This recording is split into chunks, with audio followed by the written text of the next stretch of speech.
I just wanted to do this ending presentation to let you know about some stuff that's being done in Canada, a few really interesting items of research that have come out that may make a difference for us, and some of the advocacy work that caddac has been doing, and will continue to do, and help we need from you guys. So we're going to be talking really briefly about a genetic study, ADHD as a public health issue, not just ADHD, and different childhood neurodevelopmental disorders and how they cross over, that kind of thing. So genetics, a really interesting brand new study just came out. And this has been in the news a lot and of great interest to the ADHD medical community. So the study was of 55,000 people worldwide, which is a very large study. And the reason we can do these large studies now is because we've got better ways of getting data together and analyzing it.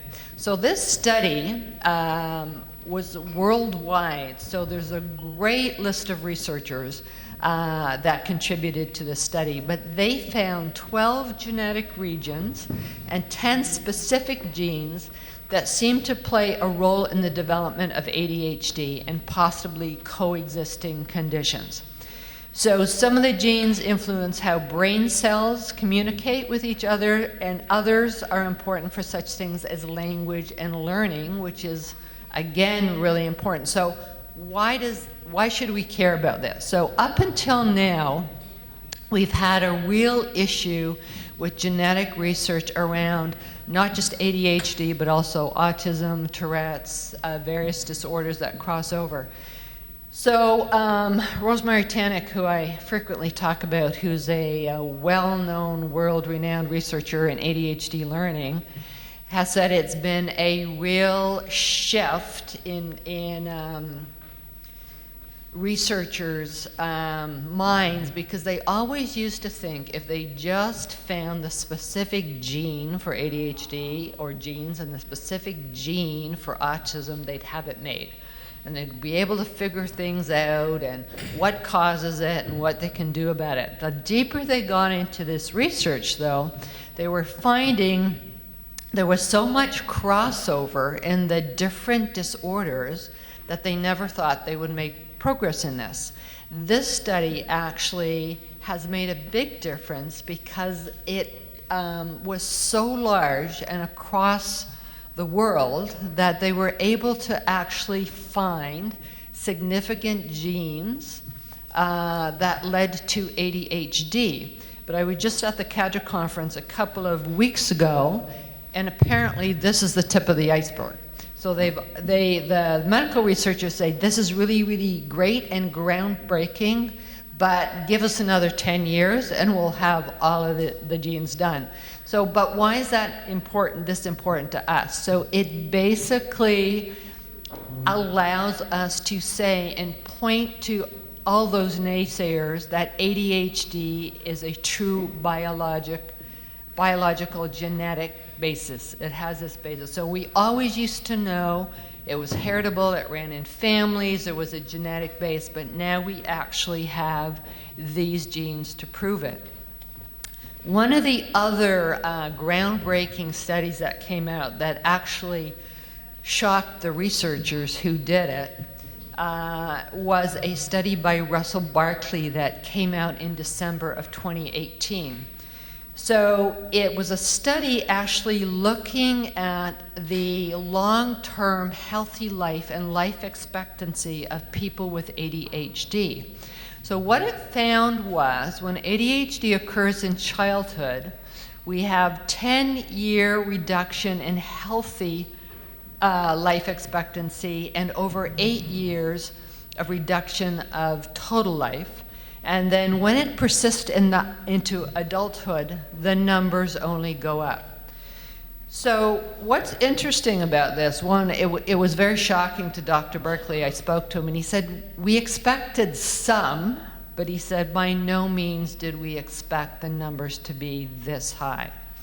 So to put it in perspective, those numbers are 2.5 times greater than the top 4 risks that we focus on as a society. So if you combined obesity, alcohol use, smoking, and coronary heart disease, ADHD has a greater impact on life expectancy than those 4 combined.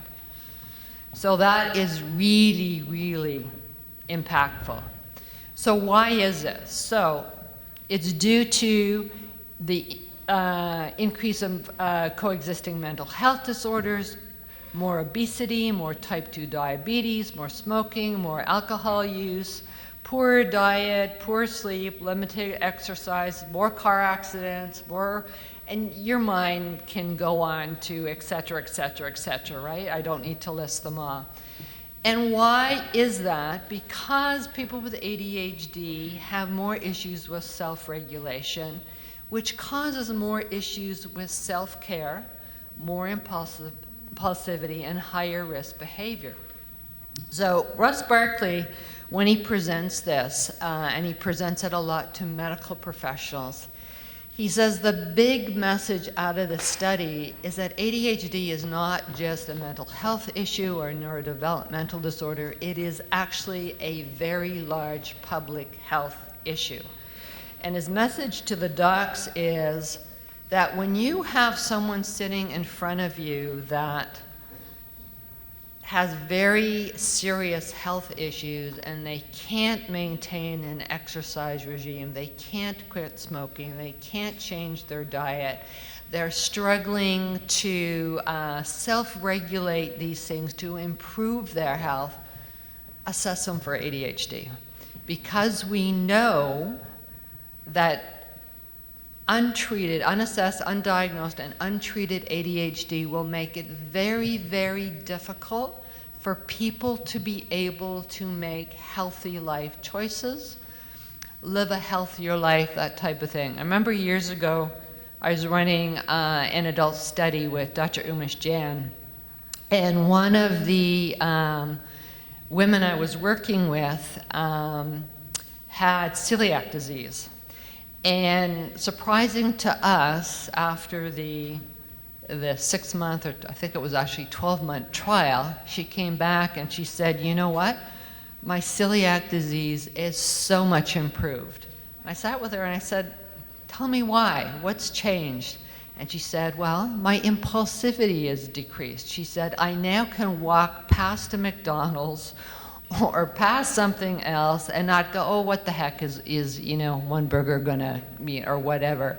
And she said, I can plan for meals, I can grocery shop, I have the proper food now. So she said, my diet is so much improved that all of the symptoms of my celiac disease have greatly decreased. So I think that's a pretty good story that sums it up as to how her ADHD symptoms made her physical health worse. Another interesting thing that I found, and actually I heard the researchers from POND also present at the caddac conference. So POND stands for Province of Ontario Neurodevelopmental Disorder. It is a network funded by the Ontario Brain Institute, and surprisingly, I guess the government of Ontario at this point. So it proposes to study multiple disorders. So it looks at a lot of different neurodevelopmental disorders. So they are basically proposing that we shouldn't look at these disorders in isolation. So we shouldn't be just researching ADHD or just researching autism.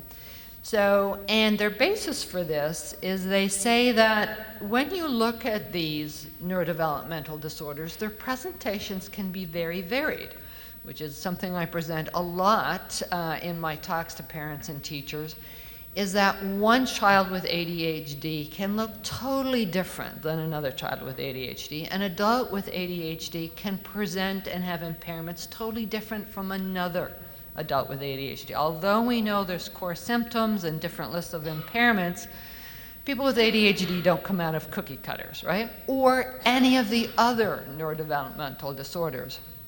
But we also know that the impairments can cross disorders.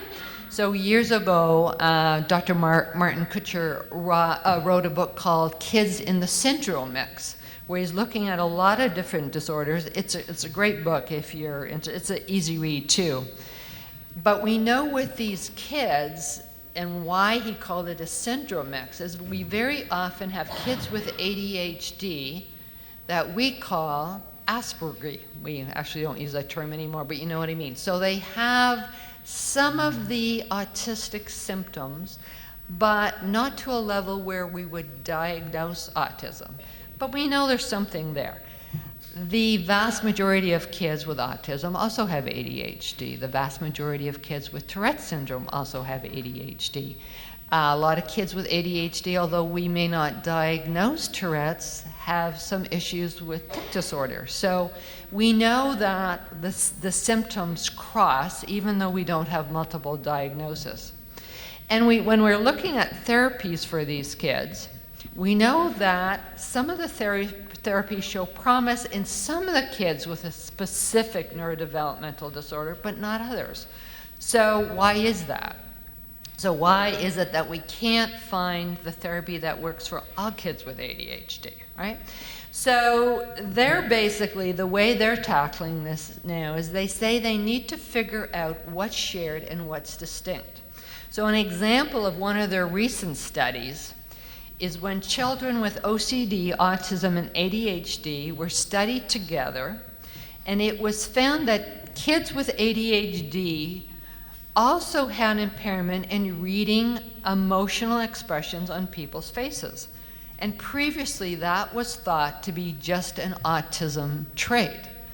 So it's giving us better insight. And Pond is basically saying, maybe we shouldn't be labeling and siloing kids with these different disorders or names. We should be looking at what are they impaired in, and then putting in proper treatment strategies for that. So what does this tell us? Why should we care about these different studies? So one, the better research in genetic research and brain imaging and MRI image, all that kind of stuff we do, no longer can ADHD be questioned as a legitimate disorder. And if somebody brings it up to you, what I suggest you do is look at some of these studies or get a few of these facts. A lot of the stuff is accessible on our website. And if somebody who you may be friends with or in your family or even just a stranger, educator, workplace says, ADHD is just a flavor of the month, just a made-up thing, whatever, have some of these things in your back pocket and say, oh yes, but did you know? You know, or I just found out this interesting fact, you should look at it. Would you like me to email you the link to the study, right? So the way to deal with their ignorance, lack of understanding, their judgment, is to actually educate them. And it always drives me insane that people who know the least about ADHD are always the quickest to put a judgment on it, right? They know very, very little about the disorder, but they're always ready to comment. They're always ready to give you parenting advice or telling you you're drugging your kids or you're just lazy, you need to pull yourself up by the bootstrap, et cetera, right?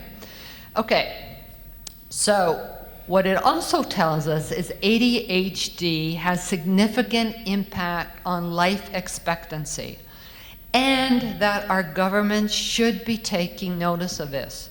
Do you know how much money our government spends on anti-smoking, healthy diet? You've seen the ads about, get active, be active, you want a healthy heart, all of these kind of things, but do you ever hear anything about maybe you have ADHD? Has it been assessed? Do you have these symptoms? And of course, yes, we're going to be trying to do more of that, but believe me, this stuff is hugely expensive to do, right? So for a small not-for-profit with 2.5 employees, very difficult. But, and when we go and do our advocacy work, what we always say, we need more general awareness, but I'll get into that in a minute, okay? So, the other thing it tells us that all of the neurodevelopmental disorders should have the same legitimacy. So you know what's happening out there with autism and the funding it's received. Of course, that's been up and down, but I was actually shocked. My middle grandson has autism and ADHD. That autism label got him resources immediately in the school system. So I went into a meeting. My son's pretty much raising my grandson alone, so I tend to go to all the doctor's meetings, school meetings, and they said, here's the form for an IPRC. I said, do you mean we don't even have to ask for it? No, we got the report from the physician. He's got the diagnosis of autism. And we said, well, he's also got a diagnosis of ADHD, and they just kind of looked at us and went, that's okay, he's got the diagnosis of autism. And I went, okay, really?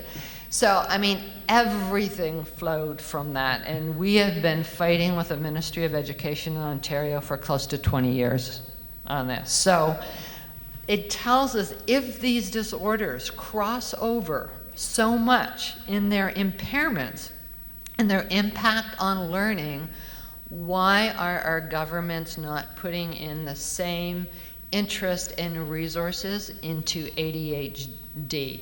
And I mean, if I'm going to be really crass about it, which I wouldn't suggest doing, but we've met with governments and said, listen, if you guys are all only looking at dollars and cents, which again, I don't suggest doing, putting dollars and cents into ADHD will give you a bigger bang for your buck at the end, because we know these kids can learn, they can go on to post-secondary education if they're supported, they can have careers and become taxpayers.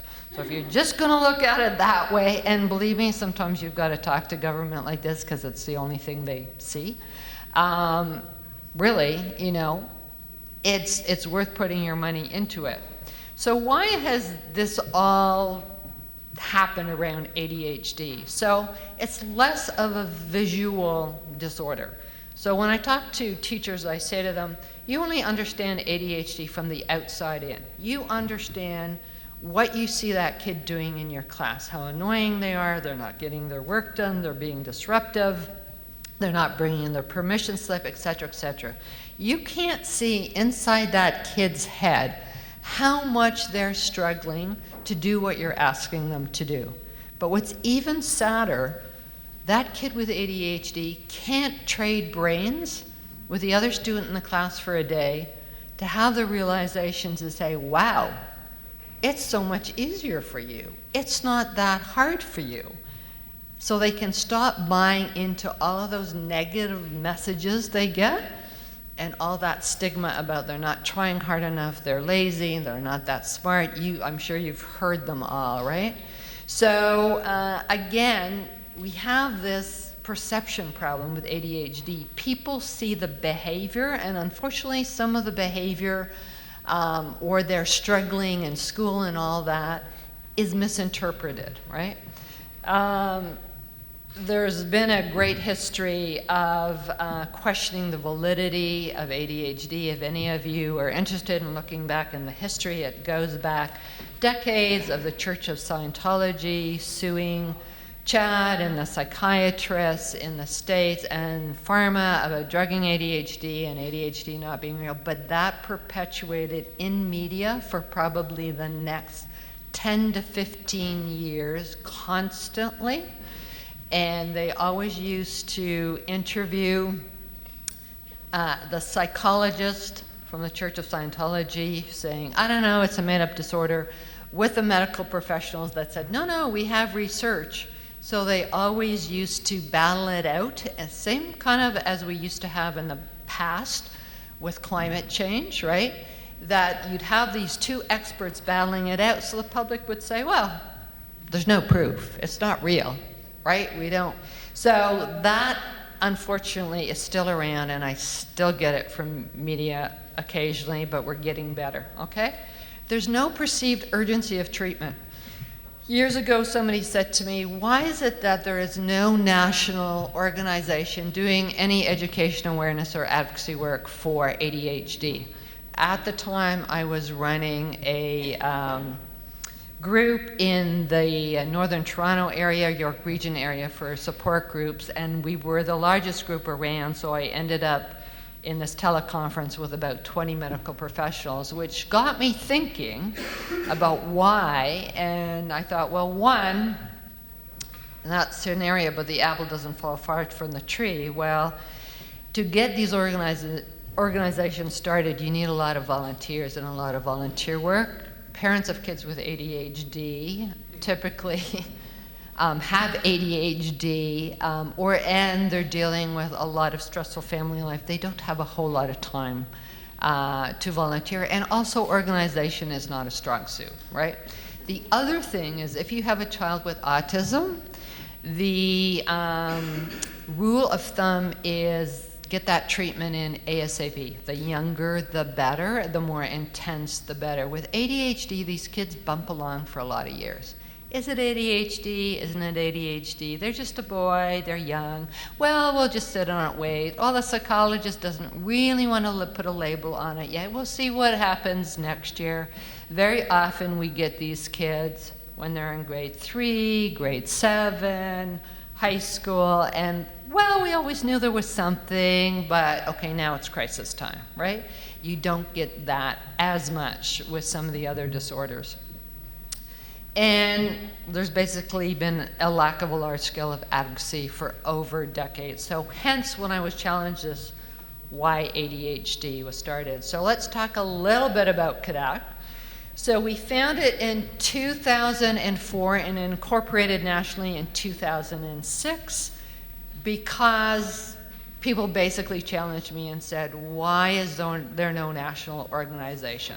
So we've grown phenomenally. I won't go through all that, but basically grown social media, grown our website, YouTube channel, we have podcasts. And actually, we struggled at the beginning. It took years to build this up. But now, when there's a new research study or something in the media, we are contacted by media immediately to say, okay, do you have an expert to speak on this? What is your take on this? That type of thing. So that was actually a big challenge. So awareness months, we started in 2011 with Awareness Week. 2013, it changed to Awareness Month. We did discover that without something grounding it, it was very difficult to get media uptake. To be honest, it's very difficult, period, unless you write a book entitled ADHD Does Not Exist. And then media is all over it. And I've actually written letters to CBC and various places who have experts, like if somebody writes an article for New York Times saying ADHD doesn't exist, they're all over it.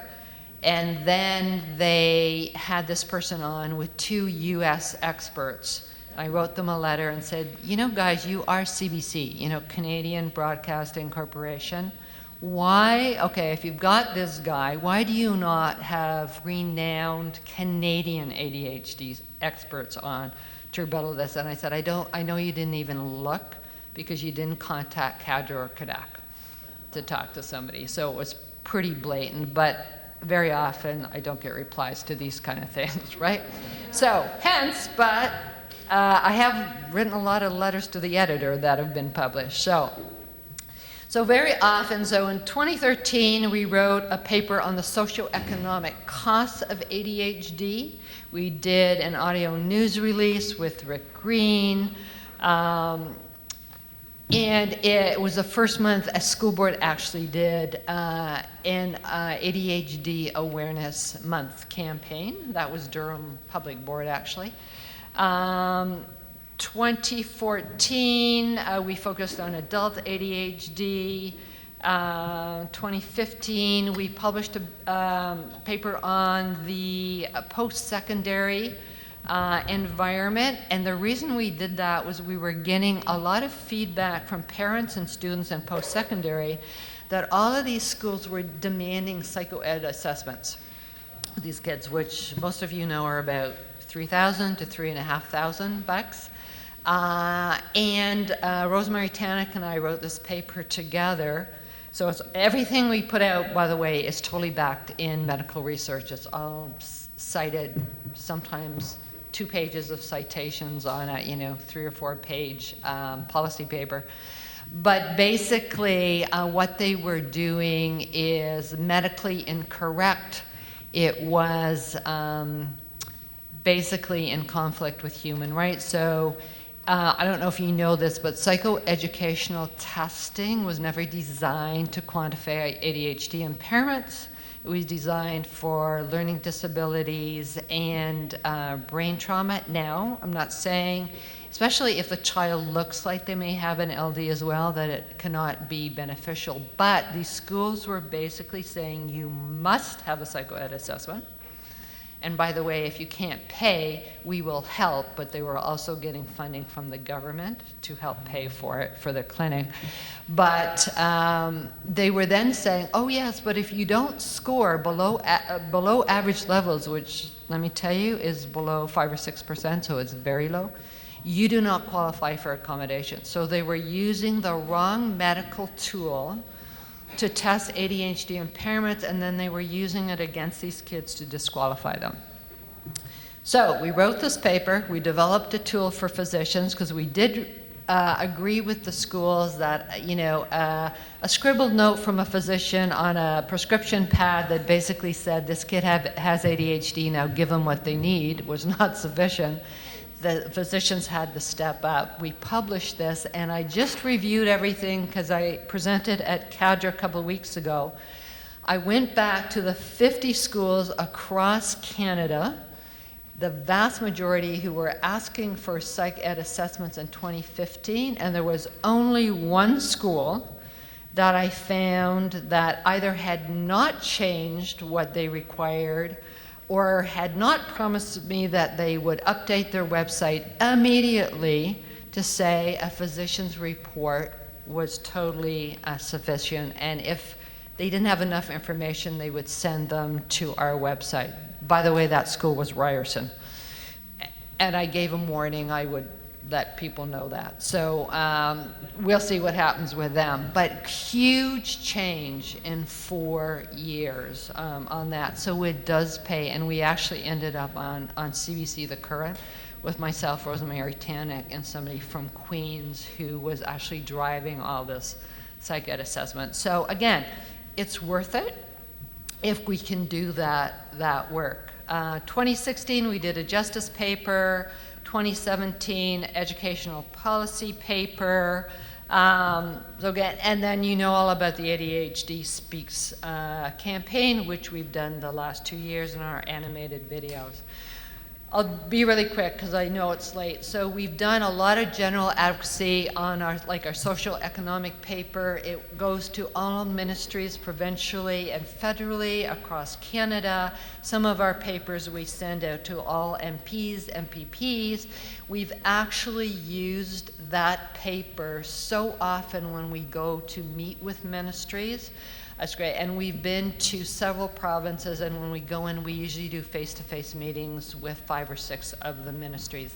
We published another paper in 2019 on this issue of ADHD being a public health risk. So we do have ongoing meetings, but in health, we've done a lot of advocacy work to get the newer medications on the formularies for different provinces, because when we started this, you could only get Ritalin or Dexatrin. If you were getting your medication through a provincial plan, that was it. So we had to fight to get the newer once-a-day meds because they couldn't understand what the difference was. And we said, wait a minute, one of the core symptoms of ADHD is forgetting routine. So asking people to take medication 3 times a day might be a problem, do you think? Anyway, so a lot of that's changed. BC was the last province. We were able to get it changed for kids, not adults yet. We had a problem with the College of Physicians in BC wrote a document on safe prescribing for physicians, family physicians, for opioids. Great idea, but just for the heck of it, they threw stimulants in there as well. And they were asking for random urine tests, random pill counts, and all the work we'd done to educate BC physicians, family physicians. We had a lot of them now prescribing and more assessing as well. They all backed off. So we did a a letter writing campaign. We worked with CADRA on this. Their board did a presentation, and we actually didn't move the needle too much until we got families writing letters in to their MLAs and to the College of Physicians. And they revised the guidelines, safe prescribing guidelines, and totally took out stimulant medication. So another win, but again, hard-fought battle. We got an issue in BC and in education as well. I'll go into that in a minute. But actually, the BC had a public forum for neurodiversity. ADHD was not listed, but when we called them, they said, oh yes, of course, we're not going to list everything. But we could not present. And it's interesting, ADHD is the most common neurodevelopmental disorder in childhood. You look under any of government listings, and it's also the most common mental health condition in childhood. It's almost never listed, right? So again, if you notice it, call them up, let them know.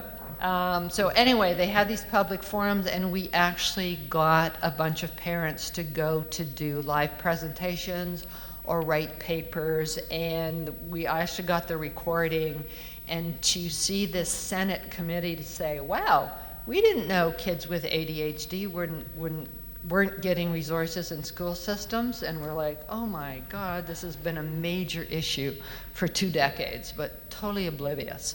So, and a lot of talk about lack of resources and all that kind of stuff. So, again, baby steps. And we also did a lot of advocacy around generic medications. Not that generic medications are a bad issue, but if any of you remember, a generic medication came out for Concerta that was a particularly bad, unstable replica of the thing. We talked to them because the way they did their bioequivalency was not up to adequate for these type of mental health medications that had to get into the bloodstream at a certain time, peak at a certain time, wane at a certain time to be good for the person's day.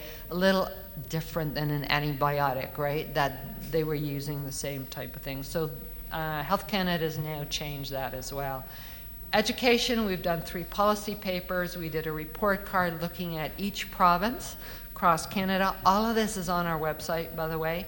And we graded the provinces. So we gave them a good, a satisfactory, or I think nobody got excellent, and a failing grade. Ontario, Quebec, and BC all received failing grades because they have a system of identification and have totally excluded ADHD. In that. We also have a big focus on what educators, what school boards, what the ministry needs to be doing is training more educators about ADHD. It's shocking. Rosemary Tannock was the chair in research at OISE for 6 years, and she finally left, and she was at the same time she was a chief clinical researcher at Sick Kids.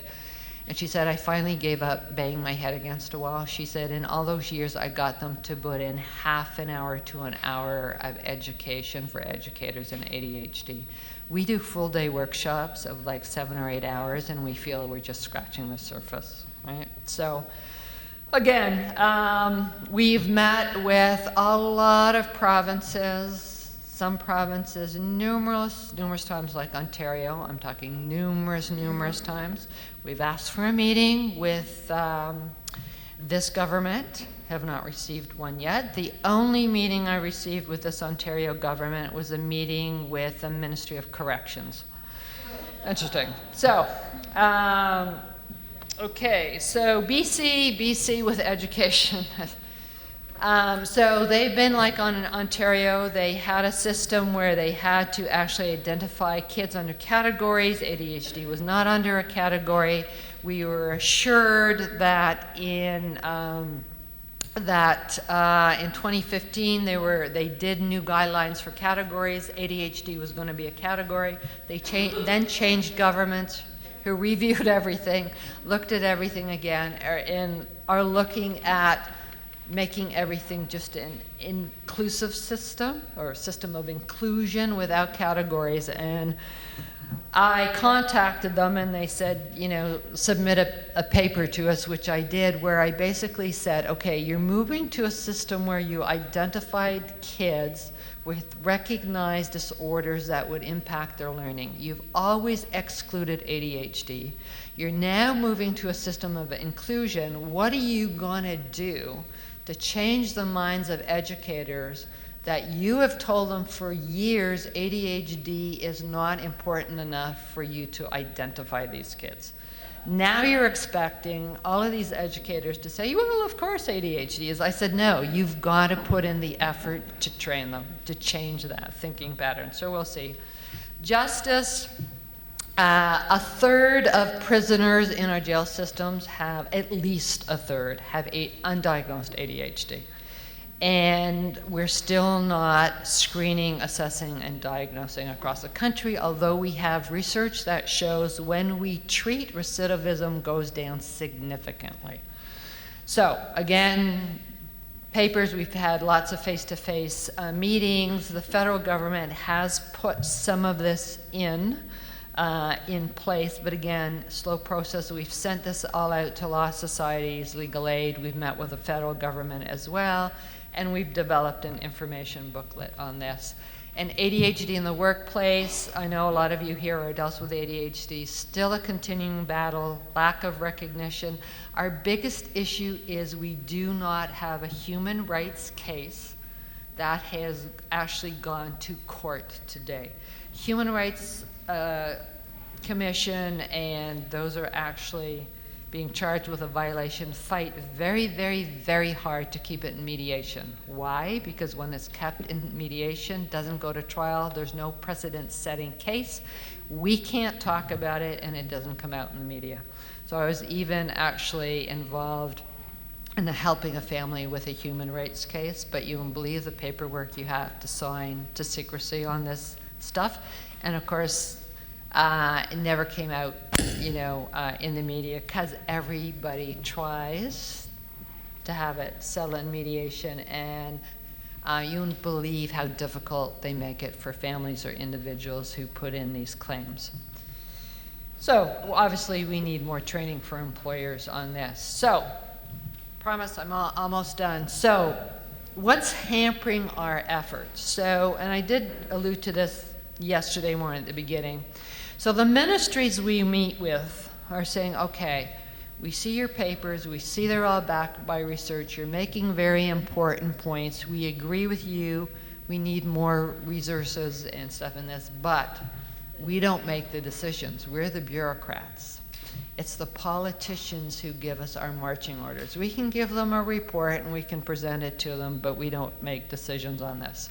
So they said, you need to go talk to the politicians. And a lot of them have said to our face, you need to do what the autism parents are doing. So I said, so picket Queen's Park and do a legal challenge. And they went, oh, no, no, no. I said, well, really? That's what's gotten a lot of this moving forward. So when we meet with the politicians, what the politicians say to us, my constituents never talk to me about ADHD. I've never had anybody come talk to me about ADHD, so why should I care? My constituents don't care about ADHD. So my question to you is, do you care about ADHD? And if you do, you need to talk to your politician about it. They cannot refuse a meeting with you if you are their constituent. Or if you don't want to meet with them, send them an email. Or go to our ADHD Speaks page and find out how to send them a simple email with a couple of lines from you to say, ADHD impacts our family, as my elected official, I need you to know it impacts my family. We care about this. Here's a link to an awareness video. Here's a link to a paper on caddac you need to know about. There are all kinds of resources you can just link to. So 2-3 sentences from you. You don't have to write a whole letter. So we're trying to make it really, really easy. But it would greatly help the advocacy efforts to get more resources out there about caddac. So what I need you to do is basically speak up, not just in this way, but also just in a social context with your family, with your friends, whatever. And the way we reduce stigma is by talking about it. So back when I started my psychiatric nursing career, and I worked actually on a psychiatric floor, I used to tell people that, and they'd go, oh my gosh, what type of people do you work with? And I say, well, you know what, a lot of them have anxiety and depression. And they'd say, okay, I'm gonna date myself, but literally this was 40 years ago, right?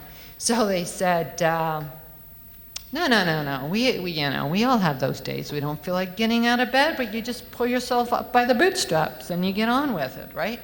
We now know the difference. Generally, as a public, we know the difference between having a down day and clinical depression. Generally, most of it. Do you know why that happened?